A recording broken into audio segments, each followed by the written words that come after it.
everybody, this is Tony from TechTone again here. We are still on the floor live at KubeCon 2025. We are actually now moved over to talk to my friend Chris Williams here in the HashiCorp booth. There he is. We're just going to ask him a few questions about what HashiCorp is, what it does. A lot of you are probably familiar with what they do. I'm still learning that piece of it myself. But let's kind of turn it over to Chris and get started. Hey everybody, my name is Chris Williams. Oh, head tracking. Let's get the head in there. He's tall, folks. So, can you tell me a little bit about HashiCorp and what you guys do? Sure. So, HashiCorp is the company I work for. I'm the developer relations manager for HashiCorp. And we have a series of tools that DevOps folks use to stand up environments, secure environments, containerize environments. The most popular tool that we have is, of course, Terraform. You use Terraform as your infrastructure's code provisioning platform to spool out and configure the different assets and resources that you have in your environments. But we also have Vault, so for secrets management. We have Nomad for containerization orchestration.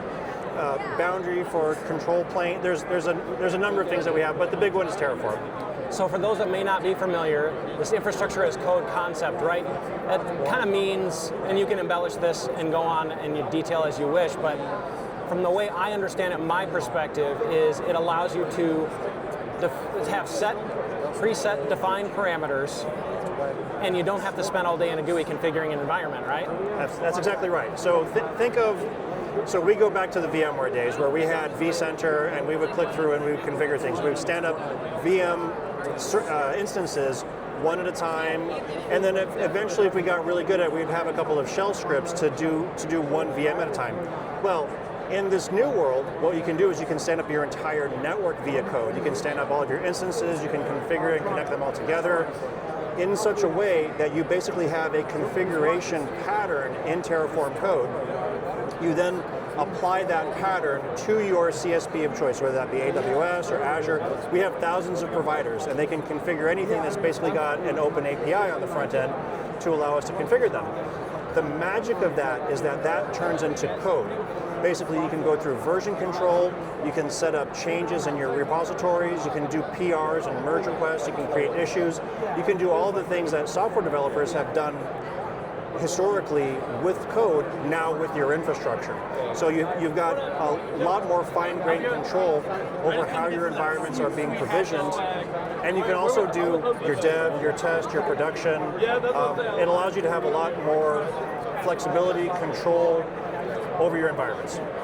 So along with that, you're defining your environments. Are there any kind of what known good state is and kind of configuration drift kind of tracking tools? Oh yeah, absolutely, and that is exactly the power of infrastructure as code. You've got a known good state spelled out in your configuration, in your Terraform config file, and you can then run and apply to see if anything has changed. So Terraform knows what good looks like. Okay. It then goes out and looks at the environment as it is today, and it tells you if there's any differences. It then sets up all of your change patterns to alleviate those discrepancies, and it will also tell you whether or not it's a destructive change. So if it has to destroy and recreate an EC2 instance, or if there's just a minor configuration tweak and everything stays up.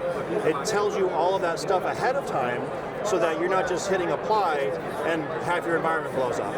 And you just brought up a good point. So this is not just for on-premise infrastructure. This is also for and adaptable for different cloud environments as well. Right, exactly. So anything that has a provider. So there's two aspects to Terraform. There's the Terraform core. That's the CLI that you download and run the Terraform plan, Terraform apply from your local system or from your runner.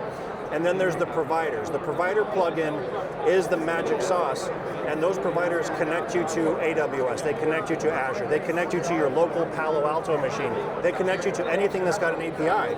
So when you're running those plans, every provider that you have spelled out in your environment is the thing that is making those changes in your environment, whether that's on-prem, hybrid, or in the cloud. Awesome. Well, I always end this with a weird, awkward question. So, what's your favorite food? My favorite food? Yeah. Oh, that's easy. Sushi. All day long. Yeah, everybody that knows me knows I love sushi. Awesome. Well, thanks for your time today, Chris. Thanks. Have a good day. Bye.